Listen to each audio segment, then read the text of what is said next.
As the wind teased my hair up and out like ferocious flames leaping off my scalp, I stared in astonishment. The beach, it was completely transformed. Where once there was a pale golden stretch of sand, there were trenches built of dark, wet pebbles. I stomped down the grassy verge towards the bay, feeling the familiarity beneath my running shoes. I knew by now to keep my ankles loose and move with the ups and downs to avoid going over my ankle and spraining it again. It brought back visions of 2 years ago when Nick had to practically carry me up the embankment to the path and be my human crutch until we completed the grueling 10-minute gauntlet to our car. When we still shared possessions, my careful feet landed with a hollow thud on the only scrap of sand that remained. I edged closer to the enormous embankment of stones washed up by the angry ocean. It's not fair, I thought. How can this be right? Our beach is gone, buried beneath cold, hard rock. I scowled at the tempestuous waves which were marching towards me as if warning me not to start anything, as they just weren't in the mood. The wind was at their back, offering them unwavering power. I crouched and touched the nearest charcoal gray pebble, slick with its coating of salty water. I knew that directly below this mound of stone lay the spot where Nick had proposed. The spot where I had said yes, with absolutely no hesitation. I was embarrassingly keen, to be honest. We were so happy. He was warm and fun and silly. We'd known each other since college. We had it all planned out: the wedding, the house, possibly a family. We'd just signed on the dotted line for a mortgage, for goodness sake. So when the tide turned on us, it was a shock to the system, like getting into the sea at the sharp point of winter. When I read his pathetic apology note the day he left, I gasped. I went numb. I lost my bearings. I struggled to treat water. It was all too much. I could have done with someone throwing a buoyancy aid. I glanced up at the bright orange plastic safety ring on the rocks. Where was my lifesaver when I was in the depths of heartache? I crawled onto my knees, feeling stabbing pains as the sharp edges of broken stones dug into my bony flesh. I ambled across them until I was flat out on my stomach, arms stretched wide, the smell of rancid seaweed below my rocky bed oozing up through the cracks and into my nostrils. I didn't care. Every part of me was desperate to lay out like I had done on so many summer days on this very spot. I imagined the tickly material of a beach towel beneath me and closed my eyes, listening to the whooshing and hissing of the waves, pretending this was just another picnic. Any minute now, Nick would announce it was munch time and open the plastic tub with a pop, letting the scent of egg mayonnaise dance with the seaweed fumes. I could almost feel the crunch of sand between my teeth. How it always gets into sandwiches, I'll never know. But in that moment, I would have given anything to eat a sandy sandwich, as long as it meant everything was okay again.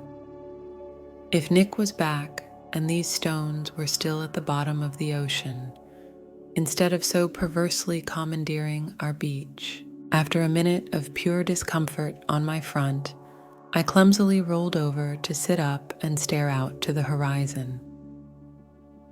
The fact that even my beloved beach had changed so drastically hurt me more than anything had hurt for weeks.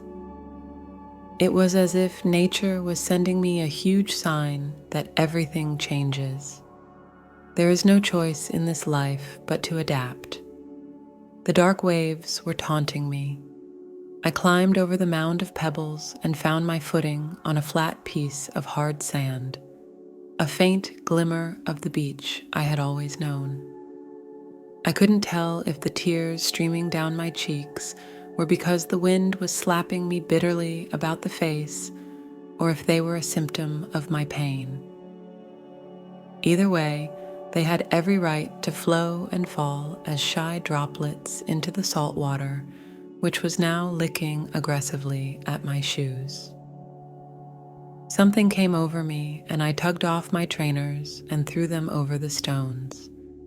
I yanked off my clothing next, tearing off a few buttons in the process, sending them tinkling into the holes between pebbles.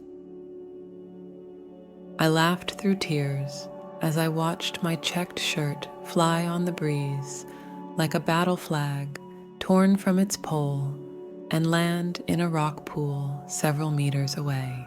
I stood, completely naked, but not vulnerable anymore, facing up to the ocean as it spat salty mist over me. I felt strong, defiant.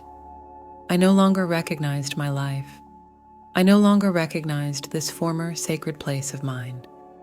I decided in this moment to create someone new. I stepped over the foamy white barrier that edged the sea and committed to this self-inflicted form of baptism. I let out a cry of shock as the water grabbed at my shins with an icy grip. I kept walking, feeling the sand squirm beneath my toes. Occasional pebbles stabbed at my soles, inflicting a satisfying discomfort. None of it felt normal. It felt quite extraordinary.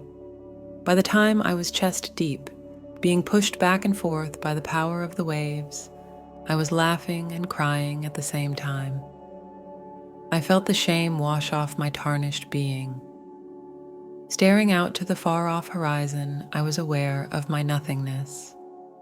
My huge problems felt as small as bittersweet clams on the seabed. I smiled and hugged my body, struggling to stand still in the turbulent swell.